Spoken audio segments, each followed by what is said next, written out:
Selamat datang di channel Darah Biru Raja-Raja, sebuah channel yang membahas sejarah dan silsilah raja-raja di dunia.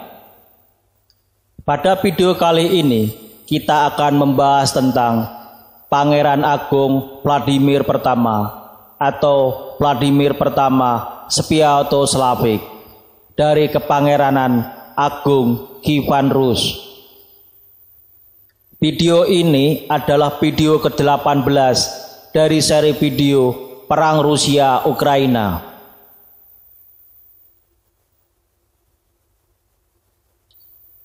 Raja ketujuh dari Kepangeranan Agung Kievan Rus adalah Vladimir Pertama atau Vladimir Pertama Sviatoslavik, putra dari Sviatoslav Pertama atau Sviatoslav Igorevich. Vladimir Pertama diperkirakan lahir antara tahun 958 sampai 960 Masehi. Meninggal dunia pada tanggal 15 Juli 1015 Masehi. Vladimir Pertama menjadi Pangeran Novgorod pada tahun 970 Masehi, merebut tahta Kiev dari saudaranya Yaropolk Sviatoslavik pada tanggal 11 Juni 980, dan tahta berakhir pada tanggal 15 Juli 1015 Masehi. Vladimir Pertama memerintah Kepangeranan Kievan Rus selama 35 tahun. Pada tahun 988 Masehi, ia mengadopsi agama Kristen menurut ritus Yunani dan juga menjadikannya agama negara Kievan Rus. Dalam pembaptisan, ia menerima nama Kristen Vasili. Dalam epos, ia menjadi prototipe dari Vladimir the Red Son. Dimuliakan di antara orang-orang kudus sama dengan para rasul. Hari peringatan di Ortodok Rusia dan Katolik adalah 15 Juli, dan di Katedral Galisio Piskop, Kiev, dan Polin orang-orang kudus. Nama-nama Vladimir Pertama dari Kiev adalah: pertama, Vladimir Pertama; kedua, Vladimir Pertama Sviatoslavik; ketiga, Volodymyr Sviatoslavik dalam bahasa Slavia Timur Lama; empat, Volodymyr Sviatoslavik dalam bahasa Slavia Timur Lama; lima, Vladimir the Great atau Vladimir yang Agung; enam, Vladimir the Holy atau Vladimir yang Suci; tujuh, Vladimir the Red Sun atau Vladimir Sang Matahari Merah; delapan, Vladimir the Baptist atau Vladimir Sang Pembaptis.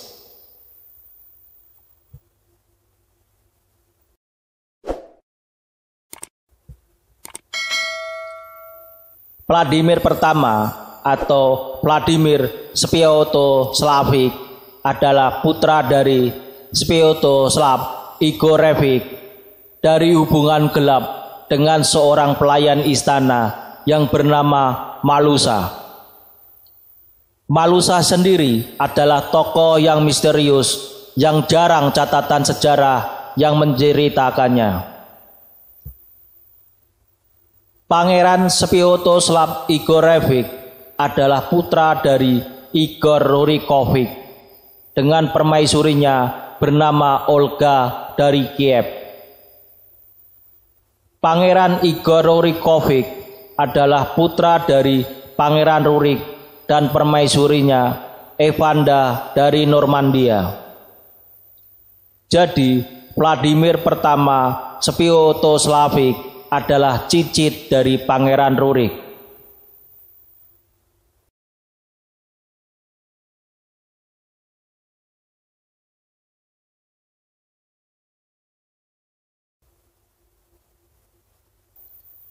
Lambang pribadi atau simbol pribadi dari Pangeran Vladimir pertama ada beberapa simbol. Berikut adalah simbol pribadi yang digunakan Pangeran Vladimir pertama.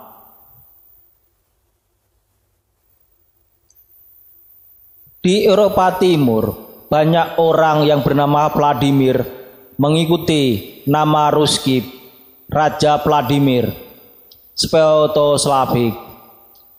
Karena banyaknya penggunaan nama ini, saya akan coba membahas arti nama dan etimologi dari nama Vladimir. Vladimir atau Volodymyr atau Vladimir terdiri dari dua kata, Vlad dan Mir atau Mer. Menurut Pasmer, berdasarkan gereja Slavonik, kata Vlad berasal dari batang bahasa kuno Indo-Eropa, yaitu kata wal yang artinya kekuatan. Sedangkan kata kedua berasal dari bahasa Goth, yaitu mers yang berarti hebat. Dalam bahasa Yunani, kata mers artinya terkenal karena tombaknya. Sedangkan dalam bahasa Irlandia, mar berarti besar, hebat. Jadi Pasmer mengartikan nama Vladimir adalah orang hebat yang memiliki kekuatan besar dan terkenal karena tombaknya. Menurut F. Uspensky dan A. Litvina, Vladimir adalah nama dua bagian, mirip baik dengan nama-nama yang dipakai oleh bangsawan dari lingkaran Rurikovic pada abad ke-10 dan 11 Masehi, dan yang digunakan dalam dinasti penguasa negara Slavia lainnya. Menurut pendapat mereka, nama Vladimir terdiri dari dua basis, Vlad dari kata Slavia dan Mers dari kata Jerman kuno. Namun, asal dari komponen Mers menyebabkan beberapa kontroversi. Dengan demikian, Alexander Nazarenko percaya bahwa komponen ini berasal dari Slavia dan menganggap bentuk lechitik timur Vladimir sebagai dekat dengan nama Rusia kuno Volodymyr. Apollon Kuzmin menganggap komponen Mer sebagai serumpun yang relatif terlambat dari partikel Jermanik atau Celtic mar atau mer, seperti dalam Palamer atau Vidimir. Andris Poppe percaya bahwa proses sebaliknya terjadi dari Mir Slavia ke Mer Jerman. A. Saposnikov mencatat bahwa formasi kata Slavia di Mir atau Mer mengungkapkan paralel dengan relik onomastik persatuan suku Gotik pada abad ketiga sampai kelima Masehi dan mungkin merupakan warisan dari era Proto-Slavia akhir. Pada gilirannya, Andre Zalesniak percaya bahwa komponen kedua dari nama itu berasal dari Jerman. Di Rusia, menurut prinsip-prinsip etimologi rakyat, bagian kedua dari nama Mir dipikirkan kembali di bawah pengaruh kata benda mir, tenang, mir, alam semesta, dan seluruh nama dengan demikian mulai dipahami sebagai makna memiliki dunia. Pada saat kehidupan Vladimir Sviatoslavik, dasar mer tidak hanya untuk Slavia, tetapi juga untuk Jerman, tampak transparan secara semantik dan terkait dengan perdamaian, Slavia, damai, dan kata itu sendiri dipahami sebagai oposisi alegoris antara kekuatan sesaat dan perdamaian abadi atau damai.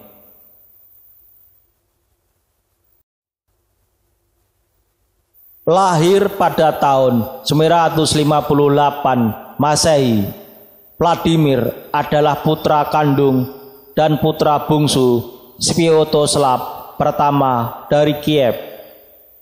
Dilahirkan oleh pengurus rumah tangganya Malusa. Malusa digambarkan dalam kisah-kisah Nos sebagai seorang nabiah yang hidup sampai usia 100 tahun dan dibawa dari guanya ke istana untuk meramalkan masa depan. Saudara laki-laki Malusa, Dobrinya, adalah guru dan penasihat paling terpercaya Vladimir. Tradisi hagiografi dengan keaslian yang meragukan juga menghubungkan masa kecilnya dengan nama neneknya, Olga dari Kiev, yang beragama Kristen dan memerintah ibu kota selama kampanye militer yang sering dilakukan Sviatoslav.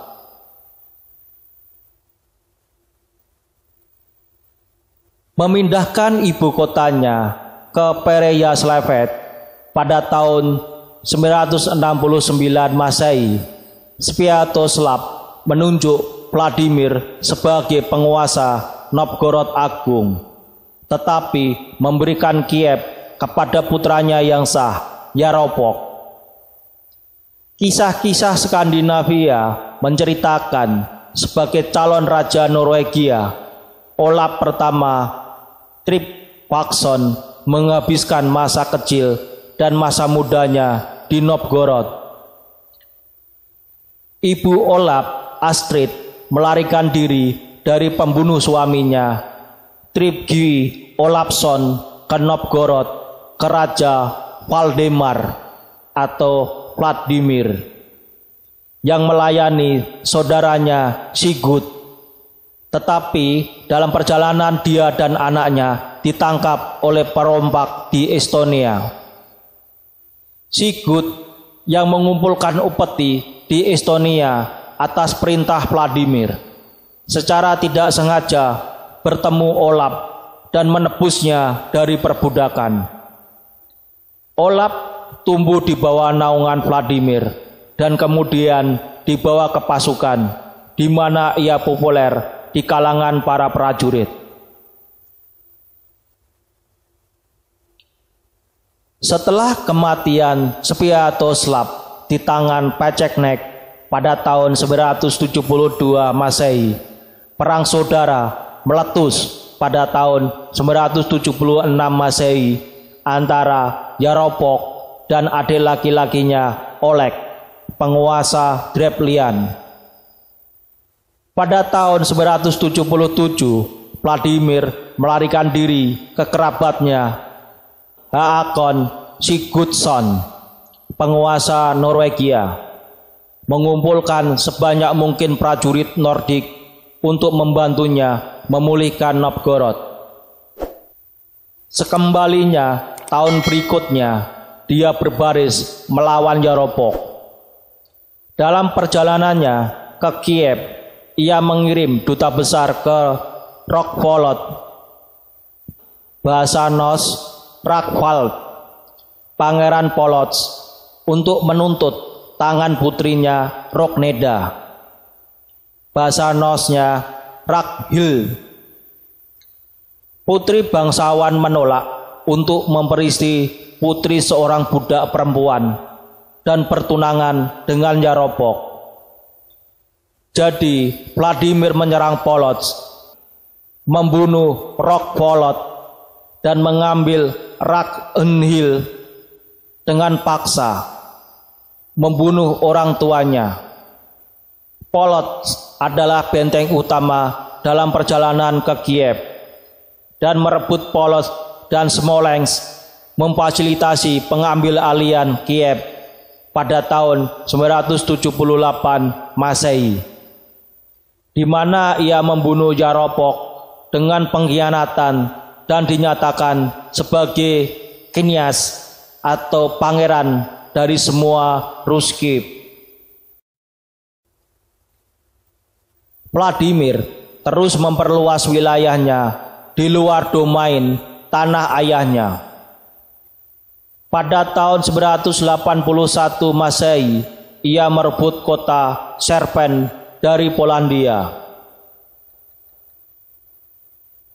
Pada tahun 981 sampai 982, ia menekan pemberontakan Viatiji. Pada tahun 983, ia menaklukkan orang-orang Yadvingian. Pada tahun 984, ia menaklukkan Radimix. Dan pada tahun 985 Masehi, ia melakukan kampanye militer melawan kerajaan Volga Bulgars, menanam banyak benteng dan koloni dalam perjalanannya.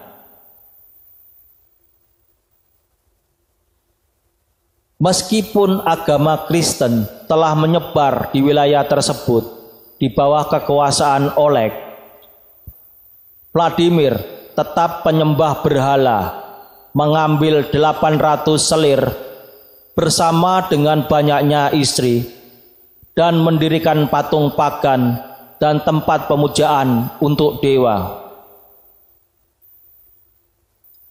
Dia mungkin telah mencoba untuk mereformasi paganisme Slavia dalam upaya untuk mengidentifikasi dirinya dengan berbagai dewa yang disembah oleh rakyatnya. Dia membangun sebuah kuil pagan di sebuah bukit di Kiev yang didedikasikan untuk 6 dewa: Perun, dewa guntur dan perang; dewa Nos yang disukai oleh anggota Druzhina, pengiring militer pangeran; dewa Slav, Stribok, dan Dasbok, Mokos, dewa yang mewakili ibu pertiwi, disembah oleh suku-suku Finlandia; Kos dan Simargel. Keduanya berasal dari Iran, dimasukkan mungkin untuk menarik Poliane.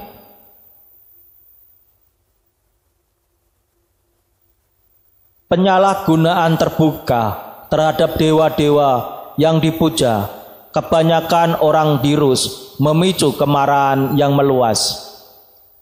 Massa membunuh Fyodor Kristen dan putranya Loan.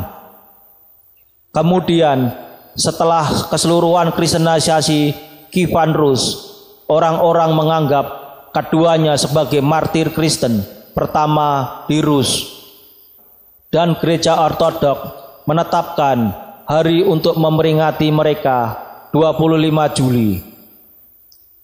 Segera setelah pembunuhan Fyodor dan Loam, awal abad pertengahan, Rus melihat penganiayaan terhadap orang-orang Kristen. Banyak dari mereka melarikan diri atau menyembunyikan kepercayaan mereka. Namun, Pangeran Vladimir merenungkan insiden itu lama setelahnya. Dan paling tidak untuk pertimbangan politik. Menurut kronik Slavia awal, Tale of Bygone Years, yang menggambarkan kehidupan di Ruskip hingga tahun 1110, ia mengirim utusannya ke seluruh dunia untuk menilai secara langsung agama-agama besar saat itu. Islam, Katolik Roma, Yudaisme, dan Ortodoksi Bizantium. Mereka sangat terkesan dengan kunjungan mereka ke Konstantinopel dengan mengatakan, "Kami tidak tahu apakah kami berada di surga atau di bumi. Kami hanya tahu bahwa Tuhan berdiam di sana di antara orang-orang, dan pelayan mereka lebih adil daripada upacara-upacara bangsa lain."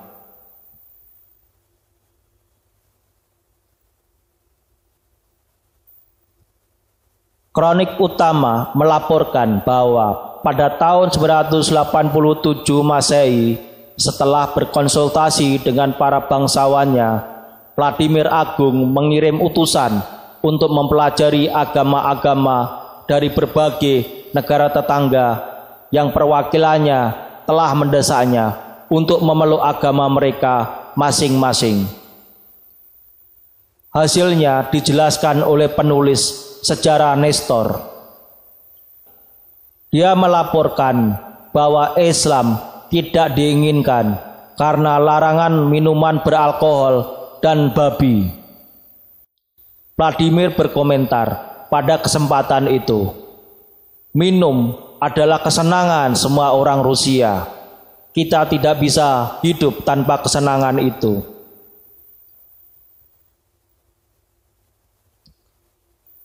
Sumber-sumber Ukraina dan Rusia juga menggambarkan Vladimir berkonsultasi dengan utusan Yahudi dan menanyai mereka tentang agama mereka, tetapi akhirnya menolaknya juga dengan mengatakan bahwa hilangnya Yerusalem adalah bukti bahwa mereka telah ditinggalkan oleh Tuhannya. Utusannya juga mengunjungi misionaris Kristen Ritus Latin, pra-perpecahan, dan Kristen Ritus Timur. Akhirnya Vladimir menetap di kekristenan Timur. Di gereja-gereja Jerman utusannya tidak melihat keindahan, tetapi di Konstantinopel, di mana ritual festival penuh gereja Bizantium digerakkan untuk mengesankan mereka. Mereka menemukan cita-cita mereka. "Kami tidak lagi tahu apakah kami berada di surga atau di bumi," lapor mereka. Menggambarkan liturgi ilahi yang agung di Hagia Sophia. Juga keindahan seperti itu, dan kami tidak tahu bagaimana mengatakannya. Vladimir terkesan dengan kisah utusannya ini. Pada tahun 988, setelah merebut kota Chersonesos di Crimea, ia dengan berani bernegosiasi untuk tangan saudara perempuan Kaisar Basil II, Anna. Belum pernah ada seorang putri kekaisaran Bizantium dan yang lahir dalam warna ungu pada saat itu menikah dengan seorang barbar, karena tawaran perkawinan raja-raja Perancis dan kaisar Jerman telah ditolak mentah-mentah. Singkatnya, menikahi putri berusia 27 tahun dengan seorang Slavia kafir tampaknya mustahil. Vladimir dibaptis di Chersonesos. Bagaimanapun, mengambil nama Kristen Basil dari pujian kepada saudara ipar kekaisarannya sakramen diikuti dengan pernikahannya dengan Anna.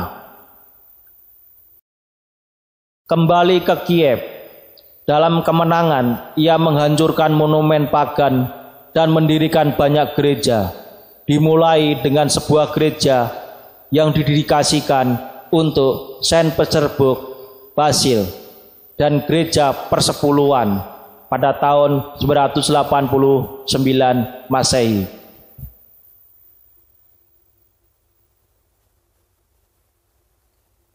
Sumber-sumber Arab, baik Muslim maupun Kristen, menyajikan cerita berbeda tentang pertobatan Vladimir.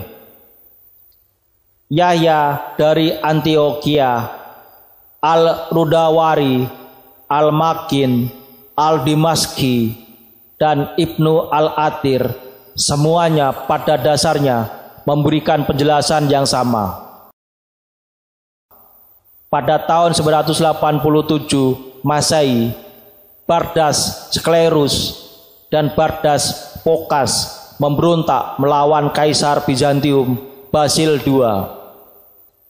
Kedua pemberontak sebentar bergabung, tetapi kemudian Bardas Phokas memproklamirkan dirinya sebagai kaisar pada 14 September 987 Masehi. Basil kedua meminta bantuan Ruskip, meskipun mereka dianggap musuh pada waktu itu. Vladimir setuju dengan imbalan ikatan perkawinan. Dia juga setuju untuk menerima Kristen sebagai agamanya dan mengkristenkan umatnya. Ketika pengaturan pernikahan diselesaikan, Vladimir mengirim 6.000 tentara ke Kekaisaran Bizantium dan mereka membantu memadamkan pemberontakan. Pada tahun 988 dan 991 Masehi, ia masing-masing membaptis Pangeran Peceknek, Metiga, dan Kucuk. Pada tahun 981 Masehi, Vladimir bertempur dengan Pangeran Polandia Mieszko pertama untuk perbatasan Sierpen Krus. Penaklukan Sierpen dan Persimisl menurut A.E. Presnyakov, kampanye Polandia ditetapkan dalam sejarah sebagai Perang Kroasia dan mengacu pada tahun 992 Masehi. Pada tahun 981 sampai 982, Vladimir memberlakukan upeti kepada Viatici. Pada tahun 983 Masehi, Vladimir menaklukkan suku Balto-Lituania dari Yotvingian dan menguasai Sudovia. Pada tahun 984, Vladimir akhirnya menaklukkan Radimici ketika tentara lokal telah dikalahkan oleh penjaga detasemen Kiev.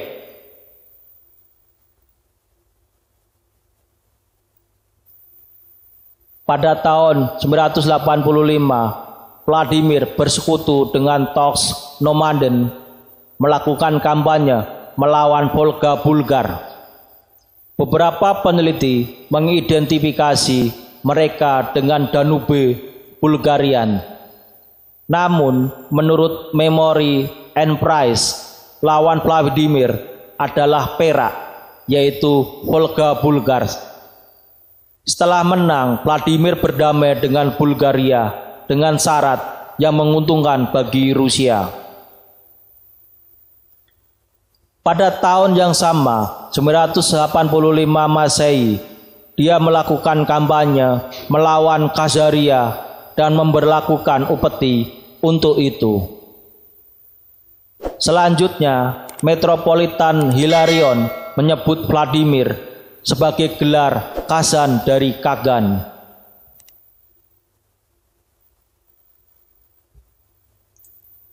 Pada tahun 988 Masehi, Pangeran Vladimir mengepung Korsum di Crimea.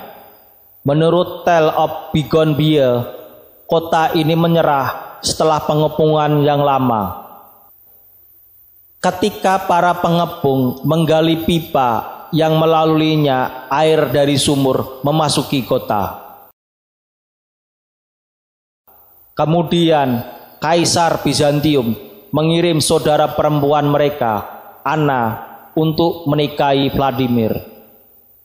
Setelah itu, ia mengembalikan kota itu ke Bizantium, dan setelah kembali ke Kiev, mulai membaptis orang-orang.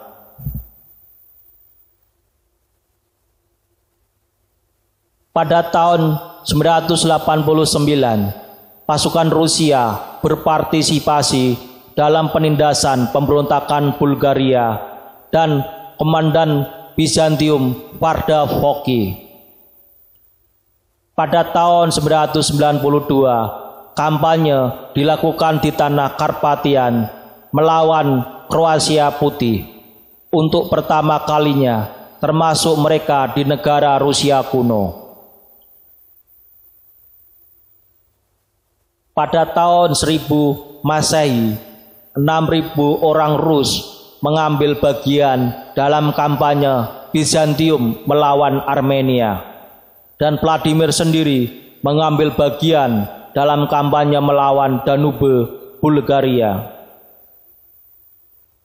Pada tahun 1015 Masehi, kematian Pangeran Vladimir memimpin tentara Kiev dalam kampanye yang dipimpin oleh Boris Vladimirovich melawan Pecheknek.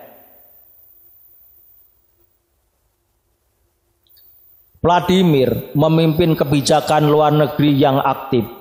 Selama masa pemerintahannya, ia membuat banyak perjanjian dengan para penguasa berbagai negara.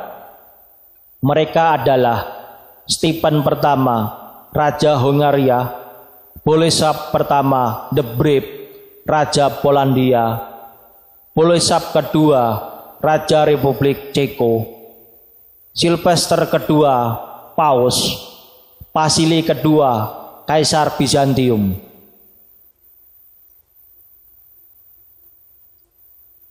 Masalah Rusia tetap menjadi serangan konstan Pecheknek. Pada tahun 990, 992 di Pereyaslav, 993, pada 996 ada pertempuran yang gagal di Vasilyov. Pada 997 serangan ke Kiev. Pada 1001, pada 1013 invasi Polandia Pecheknek ke Rusia terjadi. Seabad kemudian, kenangan perang Pecheknek mengambil bentuk epik. Legenda ciuman Belgorod, Nikita Kazimyak.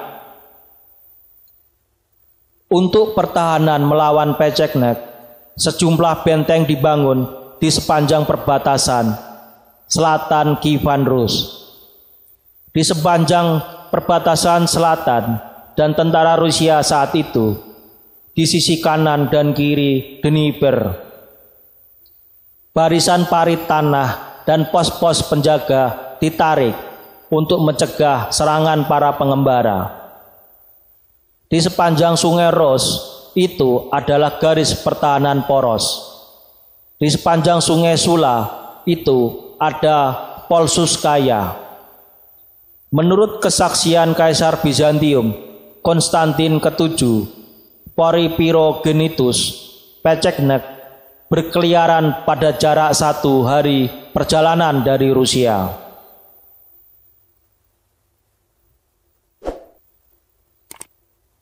Pada 1006 sampai 1007, misionaris Jerman Bruno dari Querfurt melewati Kiev. Dalam perjalanannya ke Pecheknek, untuk memberitakan Injil.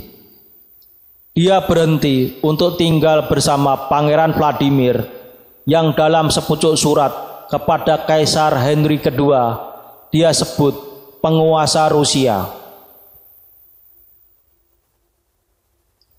Pangeran Vladimir membujuk misionaris itu untuk tidak pergi ke Peceknek dengan mengatakan dia tidak akan menemukan jiwa untuk keselamatan dari mereka, tetapi dia sendiri akan mati dengan kematian yang memalukan. Pangeran tidak dapat membujuk Bruno dan menawarkan diri untuk mengawalnya dengan pengiringnya ke perbatasan tanahnya yang dipagari di semua sisi dengan pagar pembatas yang kuat di area yang sangat luas karena musuhnya berkeliaran. Mungkin Bruno berbicara tentang benteng Smyet yang panjangnya di wilayah Kiev sekitar 800 km.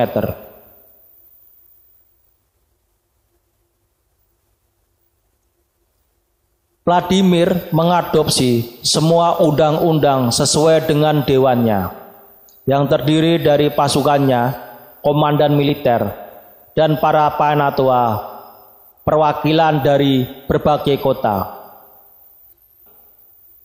Gelar-gelar itu bersama dengan para bangsawan dan posaknik dan penatua seluruh kota.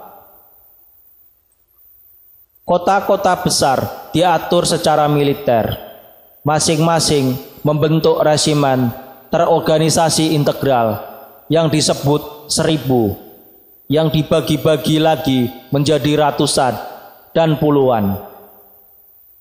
1000 diperintahkan oleh 1000 yang dipilih oleh kota dan kemudian diangkat oleh pangeran. Ratusan dan lusinan juga dipilih Sotsky dan K10. Para tetua atau tetua kota bergandengan tangan dengan pangeran bersama dengan para bangsawan dalam hal administrasi seperti dalam semua perayaan pengadilan, seolah-olah membentuk aristokrasi James IV di sebelah layanan kepangeranan. Vladimir dikreditkan dengan piagam gereja yang menentukan kompetensi pengadilan gereja. Untuk waktu yang lama dianggap palsu dari abad ke-13. Sekarang sudut pandang telah berlaku yang menurutnya ini adalah piagam asli Vladimir, tetapi dengan tambahan dan distorsi kemudian.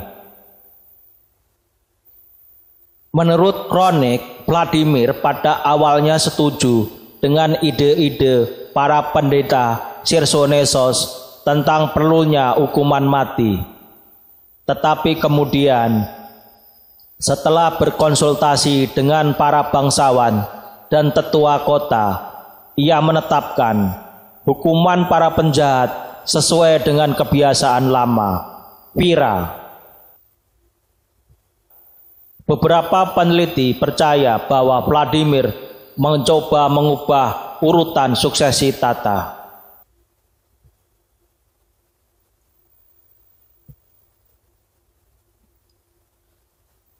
Pangeran Vladimir juga mulai mencetak koin dari emas, disebut koin emas, dan koin dari perak, disebut kepingan perak, yang mereproduksi desain Bizantium pada waktu itu. Sebagian besar koin Vladimir menggambarkan pangeran duduk di atas tahta dengan tulisan Vladimir di atas meja atau Vladimir di atas tahta. Ada versi dengan gambar dada dan teks legenda lainnya, khususnya pada beberapa versi kepingan perak. Nama Saint Basil ditunjukkan, yang menghormatinya dinamai Vladimir saat pembaptisan. Dilihat dari bentuk kata yang tidak disuarakan, bukan Volodymyr, tetapi Vladimir, bukan emas, tetapi emas. Para penambang adalah orang Bulgaria. Zlatnik dan Srebreniki menjadi koin pertama yang dikeluarkan di wilayah Rusia. Penerbitan koin bukan karena kebutuhan ekonomi nyata. Rusia dilayani dengan baik oleh koin emas dan perak Bizantium dan Arab. Tetapi untuk tujuan politik, koin berfungsi sebagai tanda tambahan kedaulatan Kristen.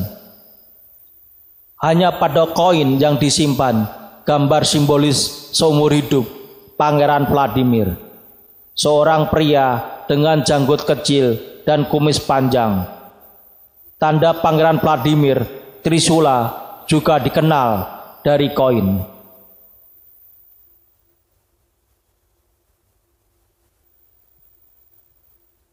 Kita akan bicara kebijakan Vladimir dalam budaya dan sosial. Masa-masa Vladimir ditandai dengan dimulainya penyebaran literasi di Kievan Rus yang terkait dengan pembaptisan. Seperti banyak reformasi lainnya, itu dilakukan dengan paksa.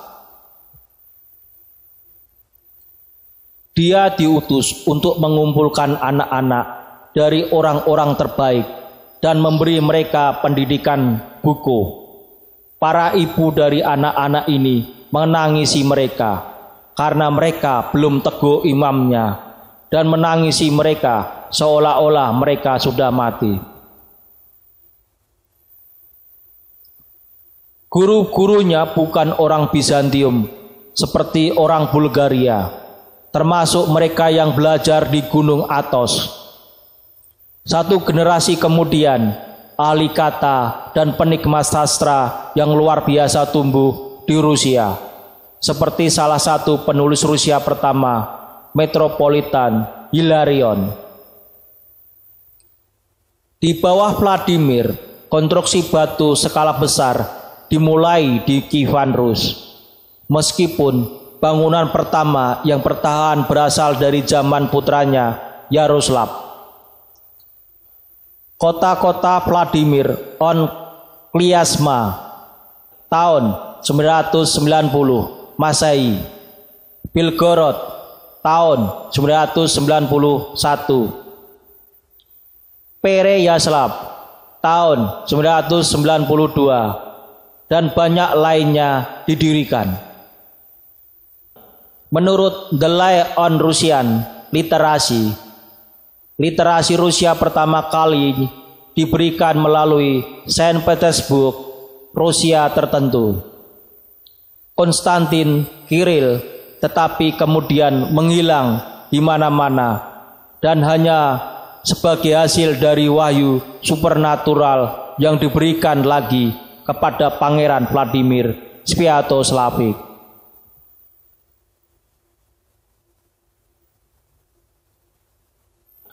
Vladimir dengan murah hati memperlakukan orang-orang Kievan di pesta-pesta setiap hari Minggu. Bahkan menurut legenda diperintahkan untuk mengantarkan makanan dan minuman dengan gerobak untuk yang lemah dan sakit.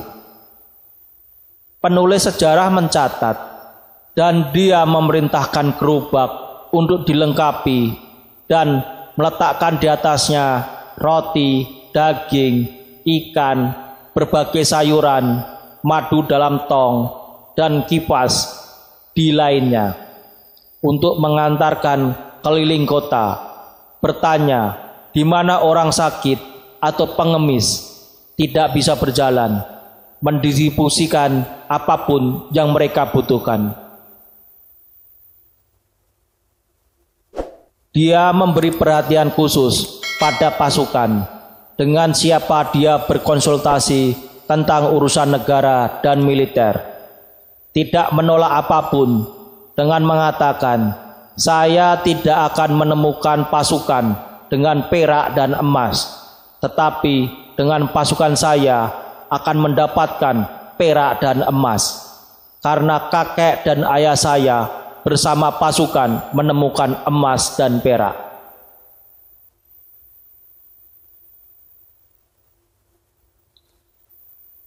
Vladimir kemudian membentuk dewan besar dari bangsawannya dan menempatkan ke-12 putranya di atas kerajaan-kerajaan subjeknya.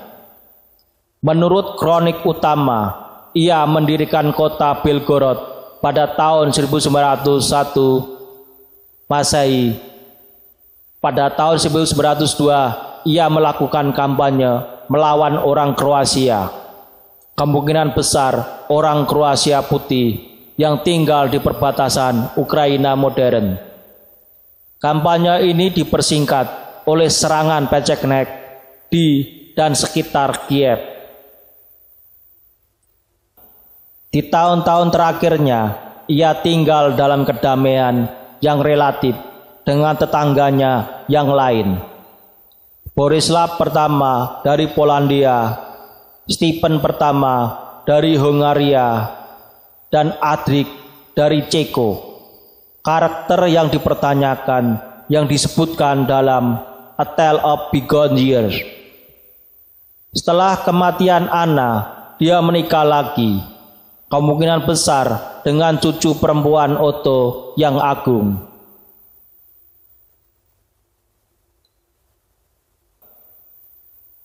Pada tahun 1014, putranya Yaroslav the Wise berhenti membayar upeti. Vladimir memutuskan untuk menghukum penghinaan putranya dan mulai mengumpulkan pasukan untuk melawannya. Vladimir jatuh sakit. Bagaimanapun, kemungkinan besar karena usia tua, dan meninggal di Berestov, dekat Kiev modern. Berbagai bagian tubuhnya yang terpotong-potong didistribusikan di antara banyak yayasan suci dan dihormati sebagai relik suci. Selama pemerintahan Kristennya, Vladimir menjalankan ajaran Alkitab melalui tindakan amal. Dia akan membagikan makanan dan minuman kepada yang kurang beruntung dan berusaha untuk pergi ke orang-orang yang tidak dapat menjangkaunya. Karyanya didasarkan pada dorongan untuk membantu sesama dengan berbagai beban memikul salib mereka. Dia mendirikan banyak gereja, termasuk Desyatynaya Sirkov, gereja atau katedral perpuluhan, pada tahun 989 Masehi. Mendirikan sekolah, melindungi orang miskin, dan memperkenalkan pengadilan gerejawi. Di sebagian besar hidup damai dengan tetangganya. Serangan dari Pečenek saja mengganggu ketenangannya. Dia memperkenalkan kode hukum Bizantium ke wilayahnya setelah pertobatannya, tetapi mereformasi beberapa elemen yang lebih keras. Dia secara khusus menghapus hukuman mati bersama dengan penyiksaan dan mutilasi pengadilan.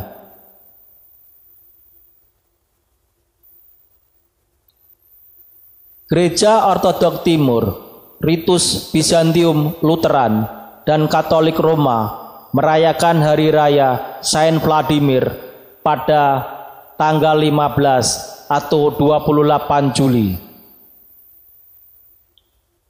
Kota Volodymyr di barat laut Ukraina didirikan oleh Vladimir dan dinamai menurut namanya. Pondasi kota lain, Vladimir di Rusia, biasanya dikaitkan dengan Vladimir Monomakh. Namun, beberapa peneliti berpendapat bahwa itu juga didirikan oleh Vladimir Agung. Katedral Saint Volodymyr, salah satu katedral terbesar di Kiev, didedikasikan untuk Vladimir Agung. Seperti awalnya Universitas Kiev,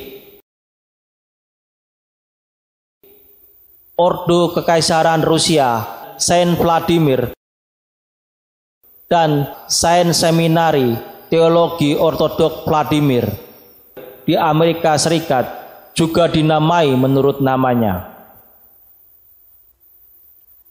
Kenangan akan Vladimir juga tetap hidup oleh balada dan legenda rakyat Rusia yang tak terhitung banyaknya, yang menyebutkan sebagai Krasno Solnisko, matahari yang adil atau matahari merah. Krasno Solniko dalam bahasa Rusia. Periode Paranggian dalam sejarah Slavia Timur berakhir dengan Vladimir dan periode Kristen dimulai. Perampasan Kievan Rus sebagai bagian dari sejarah nasional juga telah menjadi topik perdebatan di Ukraina Pile versus sekolah historiografi Rusopil sejak era Soviet. Hari ini ia dianggap sebagai simbol di Rusia, Ukraina, dan Belarusia. Semua cabang ekonomi makmur di bawahnya. Dia mencetak koin dan mengatur urusan luar negeri dengan negara lain, seperti perdagangan, membawa anggur Yunani, rempah-rempah Baghdad, dan kuda Arab untuk pasar Kiev.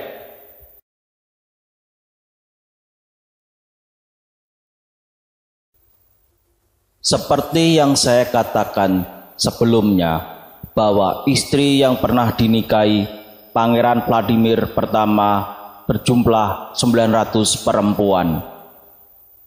Berikut nama-nama istri yang menurunkan anak yang tercatat dalam sejarah.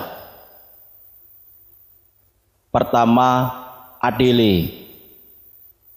Kedua, Malfrida. Ketiga, Milika Anna Bulgarian. Keempat, Rogneda dari Polotsk. Kelima, Olova. Keenam, Anna Porphyrogenita. Ketujuh, Julia, janda Yaropok, mantan biarawati dari Yunani. Kedelapan, tidak diketahui namanya.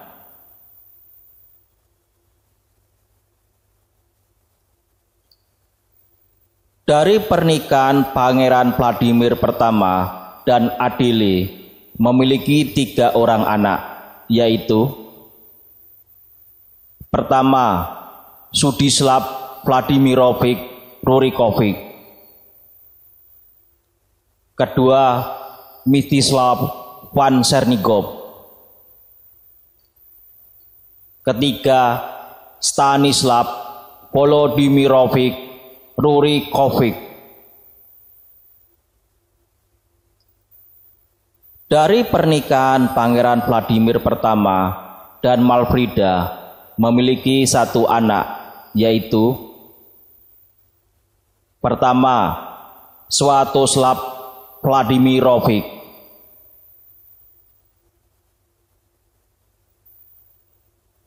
Dari pernikahan Pangeran Vladimir pertama dan Milika Anna Bulgarian memiliki 2 orang anak, yaitu pertama, Boris Vladimirovich Roman Rurikovic. Kedua, Gleb Vladimirovich.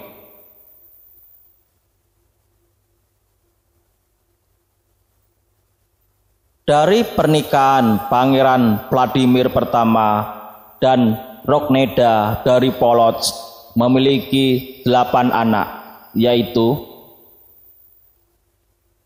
pertama, Preslava Vladimirovna. Kedua, Przemysława Władimirovna. Ketiga, Mstislaw Wladimirovich. Keempat, Arlogia Wladimirovna. Kelima, Yaroslav pertama Wladimirovich. Keenam, Przemysława Włodzimierovna. Ketujuh, Izyaslav Volodimirovich. Kedelapan, Vsevolod Wladimirovich.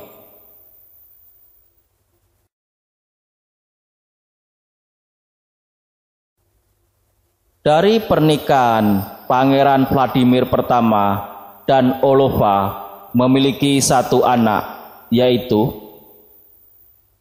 pertama, Vyacheslav Wladimirovich.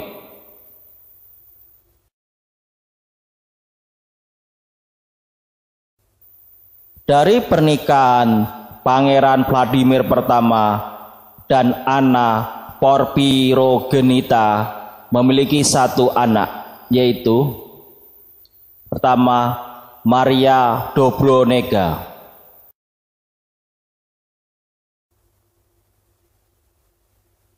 Dari pernikahan Pangeran Vladimir pertama dan Julia Janda Yaropok memiliki satu anak, yaitu pertama, Sviatopluk Wladimirovich terkutuk. Status ayahnya masih diperdebatkan antara Yaropok dan Vladimir.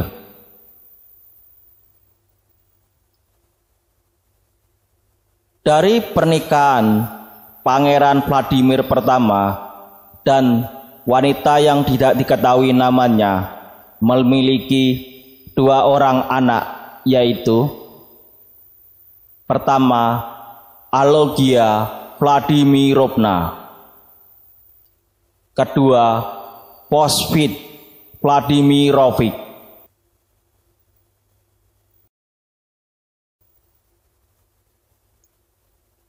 Vladimir pertama Sviatoslavich meninggal dunia pada tanggal 15 Juli 1015 pada usia 57 tahun dan dimakamkan di kota Kiev.